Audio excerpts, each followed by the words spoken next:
Assalamu alaikum students, welcome to Iman Learning. Today's topic is about evolution of seed. Evolution of seed से पहले हम evolution of leaf को discuss कर चुके हैं, वो मैं डिस्क्रिप्शन में आपको लिंक प्रोवाइड कर दूंगी, आप वहाँ पे आके वो लेक्चर देख सकते हैं. ओके, अगर हम evolution of seed की बात करें स्टूडेंट्स, तो सबसे पहले हम ये देखते हैं कि सीड क्या होता है. Actually seed is a fertilised ovule. Okay, ये हम कह सकते हैं कि integumented megasporangium is called seed. और ऐसे प्लांट जिसके अंदर सीड फॉर्मेशन होती है, सीड बनता है, उनको हम कहते हैं स्पर्मेटोफाइट्स. अगर हम हिस्ट्री की बात करें तो जो सीड है वो तकरीबन 390 मिलियन ईयर्स अगो पहले फॉर्म हुआ था और 365 मिलियन ईयर्स लगे थे उसको कंप्लीट होने में. ओके, तो ये बहुत ही स्लो प्रोसेस है जो कि बहुत ही लंबे अरसे में कंप्लीट हुआ था. ओके, तो अगर हम बात करें सीड के एवोल्यूशन की तो हम स्टेप बाय स्टेप चलेंगे कि किस तरह से स्टेप बाय स्टेप एवोल्यूशन हुई थी, क्योंकि ये एक ही दफ़ा में नहीं हुआ था. ओके, सो अगर हम बात करें सीड के एवोल्यूशन की तो सबसे पहले हमारे पास जो स्टेप आता है वो आता है स्टूडेंट्स एवोल्यूशन ऑफ हेट्रोस्पोरी.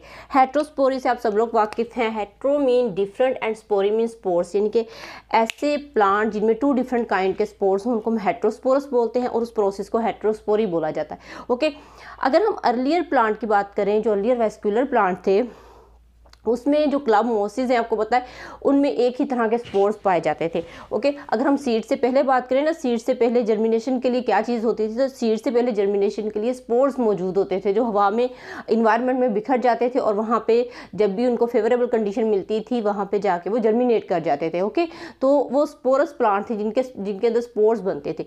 तो उनमें जो क्लब मोसिस थे उनमें एक ही तरह के स्पोर्स पाए जाते थे. ऐसे प्लांट जिनमें एक तरह के स्पोर्स पाए जाते हों उनको हम बोलते हैं homosporous. Okay, one kind of spores. अब वो स्पोर्स या तो माइक्रोस्पोर हो सकते हैं या मेगास्पोर्स हो सकते हैं, लेकिन एक ही तरह के होंगे. अगर माइक्रोस्पोर्स हैं तो सारे स्पोर्स ही उस प्लांट पे माइक्रो होंगे और अगर वो मेगास्पोर्स हैं तो सारे ही मेगास्पोर्स होंगे. ओके, तो सबसे पहला स्टेप बेसिकली आता क्या है, एवोल्यूशन ऑफ हेट्रोस्पोरी का, कि होमोस्पोरस प्लांट्स में से हेट्रोस्पोरस प्लांट प्रोड्यूस हुए. ओके, हेट्रोस्पोरस ऐसे प्लांट जिनमें 2 डिफरेंट काइंड के स्पोर्स पाए जाए उनको हम हेट्रोस्पोरस बोलते हैं. अब वो 2 डिफरेंट काइंड कौन कौन सी हैं, एक है माइक्रोस्पोरस मीन जिनमें स्मॉल काइंड ऑफ स्पोर्स होते हैं, और ऐसा स्ट्रक्चर जिसके अंदर स्पोर फॉर्म होते हैं उनको हम माइक्रोस्पोरेंजियम बोलते हैं. ओके, जिनके अंदर माइक्रोस्पोर बनेंगे उस थैलीनुमा स्ट्रक्चर्स को हम क्या बोलेंगे, माइक्रोस्पोरेंजियम.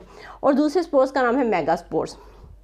मेगास्पोर्स प्रोड्यूस होते हैं मेगास्पोरेंजियम के अंदर. ओके, अब नेक्स्ट स्टेप की अगर हम बात करें तो हमारे पास आता है retention and germination of megaspores with in the megasporangium. इस स्टेप पे जाने से पहले मैं आपको यहाँ पे डायग्रामेटिकली बता देती हूँ होमोस्पोरस और हेट्रोस्पोरस का डिफरेंस. ओके, अब देखें यहाँ पे आपको एक एक स्पोरेंजियम नज़र आ रहा है. स्पोरेंजियम ऐसा स्ट्रक्चर जिसके अंदर स्पोर्स प्रोड्यूस होते हैं. ओके, अब इसके अंदर है स्पोर्स. अब यहाँ पे आपको सारे ही स्पोर्स एक ही जैसे नज़र आ रहे हैं, इनके फिजिकली भी एक है, स्ट्रक्चरली भी एक है, उनका जो स्ट्रक्चर है या हम कह सकते हैं उनका जो साइज़ है वो भी एक नज़र आ रहा है हमें, तो इनको हम बोलते हैं होमोस्पोरस. ओके, तो ये लाइक क्लबमोसिस. अब होमोस्पोरस से स्टेप क्या आया नेक्स्ट हमारे पास, हेट्रोस्पोरस का बनना. तो ऐसे प्लांट जिनमें 2 डिफरेंट काइंड के स्पोर्स पाए जाए उनको हम बोलते हैं हेट्रोस्पोरस. अब देखें, एक में आपको एक मेगास्पोरेंजियम के अंदर, एक स्पोरेंजियम के अंदर आपको माइक्रोस्पोर नज़र आ रहे हैं और एक स्पोरेंजियम के अंदर आपको मेगास्पोर नज़र आ रहे हैं. अब ये है हमारे पास माइक्रोस्पोरेंजियम बिकॉज इसके अंदर माइक्रोस्पोर्स हैं, और ये है हमारे पास मेगास्पोरेंजियम बिकॉज इसके अंदर मेगास्पोर्स प्रोड्यूस होते हैं. ओके, अब देखें, अब जब हम एवोल्यूशन ऑफ सीड की बात करेंगे ना तो हम मेगास्पोर्स को लेके चलेंगे. जो माइक्रोस्पोरेंजियम है ना, या माइक्रोस्पोर्स जो है वो बनाएंगे बाद में जाके मेल जो स्ट्रक्चर होता है वो. ओके, इनके जिसमें पोलन ग्रेन्स एंथर वगैरह बनते हैं. ओके, तो मेल स्पोरेंजियम ये बनाएंगे जाके. उसके बाद जो मेगास्पोरेंजियम एक्चुअली इसने सीड बनना है. अब यहाँ पे क्या होता था कि जब अर्लियर जो प्लांट थे, अर्लियर वेस्कुलर प्लांट थे, उनमें यहाँ तक प्रोसेस होता था, नेक्स्ट सीड फॉर्मेशन नहीं होती थी. तो यहाँ पे क्या हुआ, जब मेगास्पोर्स जो है वो राइप होता था तो यहाँ पे इसकी जो वाल थी वो रप्चर होती थी, ब्रेक होती थी, और जो मेगास्पोर्स है वो क्या करते थे, वो हवा में बिखर जाते थे, या वो मेगास्पोर या माइक्रोस्पोर दोनों ही यहाँ पे बिखर जाया करते थे. ओके, अब क्या होगा, जब भी इनको फेवरेबल कंडीशन मिलेगी तो जाके ये वहीं पे इन्वायरमेंट के अंदर जो है अपना कांटेक्ट करेंगे और वहीं पे जाके जर्मिनेट कर जाएंगे. ओके, लेकिन जब सीड की बात आई सीड की एवोल्यूशन की बात आई तो इस प्रोसेस को यहाँ पे रोक दिया गया।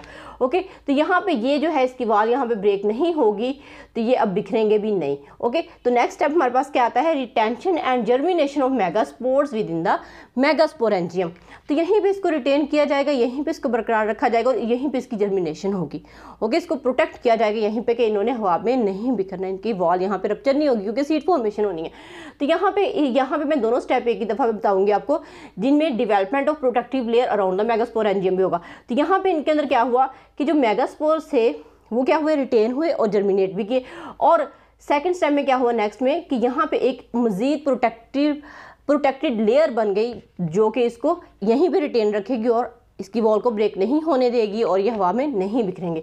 ओके, नेक्स्ट स्टेप क्या हुआ कि रिडक्शन ऑफ मेगास्पोर्स। अब यहाँ पे रिडक्शन ऑफ मेगास्पोर्स हुई, मीन के वो रिड्यूस होना शुरू हो गए।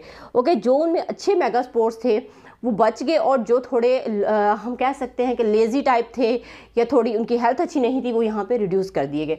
ओके, अब फॉर एग्जांपल आप समझे कि यहाँ पे हमारे पास एक मेगास्पोर बच गया, उस मेगास्पोर्स को हमने क्या बोला, मेगास्पोर मदर सेल। ओके, अब ये मेगास्पोर जो थे वो 2n थे, ठीक है, यानी कि उनके अंदर क्रोमोसोम की तादाद डबल थी। तो यहाँ पे इस प्रोसेस में क्या हुआ, मियोसिस का प्रोसेस हुआ। मियोसिस में आपको पता है क्या होता है, रिडक्शन नंबर ऑफ क्रोमोसोम्स। तो यहाँ पे एक मेगास्पोर मदर सेल से क्या बने, 4 काइंड ऑफ सेल बने, जो कि हर सेल क्या है 1n के साथ है। इनमें क्रोमोसोम की जो तादाद है वो हाफ हो गई। ओके, इस बात को आपने यहाँ पे नोट करना है। अब यहाँ पे आप समझने कि एक मदर सेल से कितने बन गए, 4 बन गए और 4 के 4 क्या है, हैप्लॉइड नंबर ऑफ क्रोमोसोम के साथ है। ओके, अब यहाँ पे क्या होगा, यहाँ पे एक प्रोसेस होगा कि इनमें जो हेल्दी सेल होगा वो ग्रो करेगा और उसको बरकरार रखा जाएगा, और जो अनहेल्दी हो गए या वो इन्वायरमेंट का मुकाबला नहीं कर सकेंगे वो क्या हो जाएंगे, उनको यहाँ से निकाल दिया जाएगा, वो खुद ब खुद यहाँ से गायब हो जाएंगे। ओके, तो यहाँ पे क्या हुआ, हमारे पास एक सेल बच गया। अब ये एक सेल ही जाके सीड बनाएगा। ओके, तो जो कि हमारे पास ऐसा सेल बचा है जो कि हालात का मुकाबला कर सकता है, इन्वायरमेंट को फेस कर सकता है और वही एक अच्छा सीड जो है वो फॉर्म करेगा।